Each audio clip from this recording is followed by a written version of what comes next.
The first thing Elias noticed about the alien girl was her smile. It didn't belong in a place like Outpost K-47. The station was an abandoned logistics hub drifting near the edge of disputed space, its corridors dim, its air stale with recycled oxygen and old fear. Elias had been sent there as part of a routine salvage and assessment mission. Catalog what was left, recover anything valuable, and confirm there were no survivors. Most of the time that last part was easy. Places like K-47 rarely left anyone alive. So when a small figure stepped out from behind a collapsed bulkhead, blinking at the light of his suit lamp, Elias froze. She was little, no taller than his chest, with pale blue skin and large reflective eyes shaped like teardrops. Wisps of silver-white hair clung to her head, unevenly cut as if someone had hacked at it with a dull blade. She wore an oversized thermal wrap that had once been station-issued gray, now frayed and stained, and she smiled. Not cautiously, not nervously, just openly, like she'd been waiting. Elias slowly lowered his rifle. "Hey," he said, keeping his voice gentle. "It's okay. I'm not going to hurt you." The girl tilted her head. Her translator implant, an old model embedded behind her ear, flickered to life with a faint chirp. "Human," she said in broken standard. "You came back." "I came back." Elias frowned. "I've never been here before." She seemed unconcerned by that. She stepped closer, bare feet padding softly against the metal floor. "Others came," she said. "They looked. They left. You stayed." That hit him harder than any accusation. Elias knelt so he wouldn't tower over her. Up close he could see how thin she was. Too thin. Her arms were little more than skin stretched over delicate bone. "What's your name?" he asked. She brightened. "Sarah. I'm Elias." He hesitated. "Are you alone here, Sarah?" She nodded, smile fading just a little. "They put me here. Long time ago." "Who did?" Her shoulders lifted in a small shrug. "Tall ones. Loud ones. They said I was property." Elias felt his jaw tighten. Flavors. The sector had been cleared years ago, officially. But unofficially, everyone knew some groups still used forgotten stations like K-47 as temporary holding sites. Cargo changed hands. Evidence disappeared. Children disappeared. "Do you know how long you've been here?" Elias asked. She considered. "Longer than I can count." Sometimes lights came on. Sometimes screams. Then quiet again. That quiet felt deafening in the narrow corridor. Elias activated his suit's beacon, quietly marking her biosignature. Rescue protocols would take time, but they would come. "I'm going to get you out of here," he said. "Somewhere safe."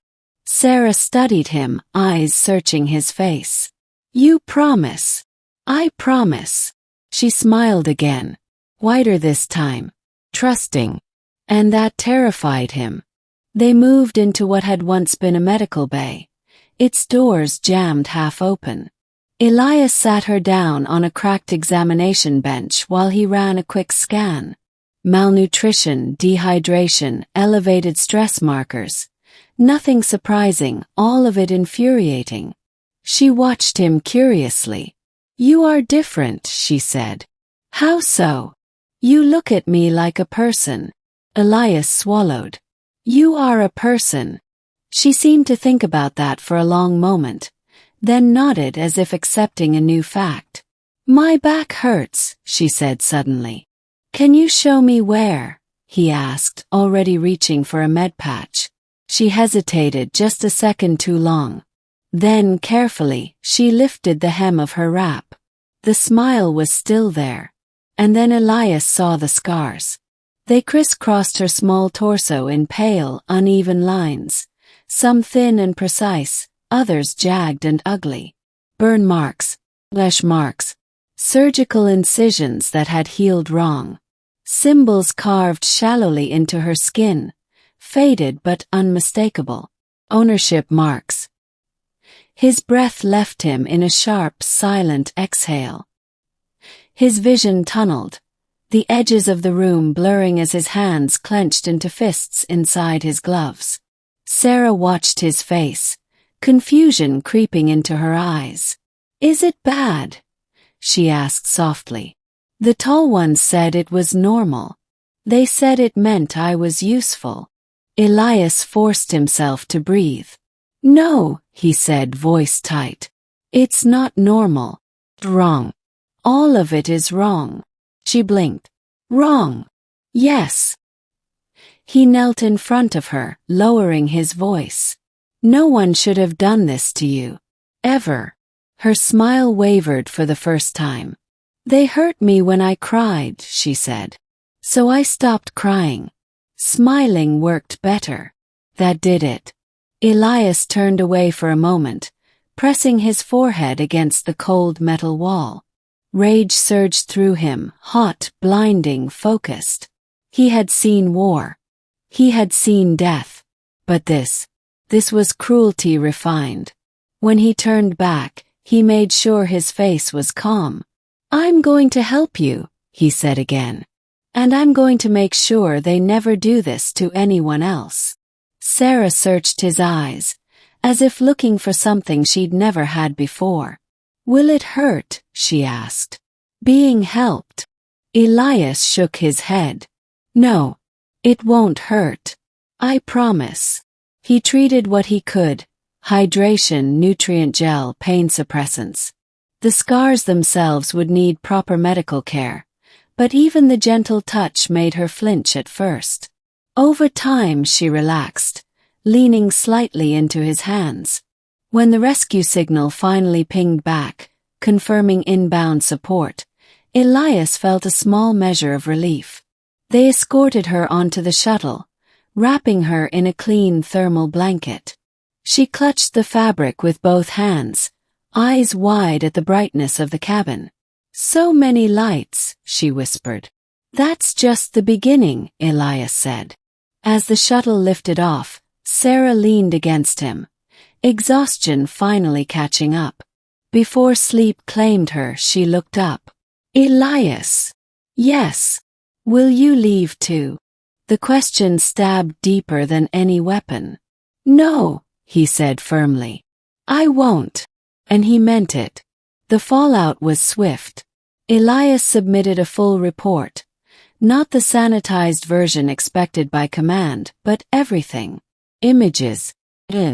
Evidence pulled from the station's logs. Names of ships that had docked there illegally. Some people weren't happy, but others were furious. Investigations opened.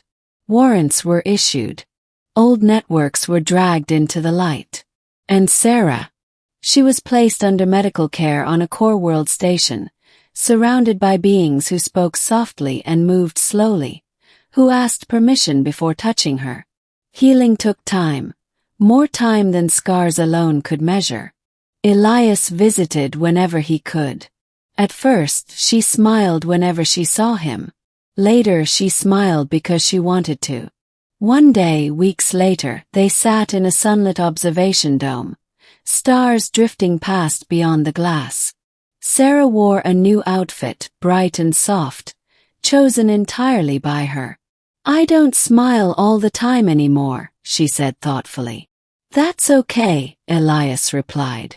"You don't have to." She nodded. "I cry sometimes now."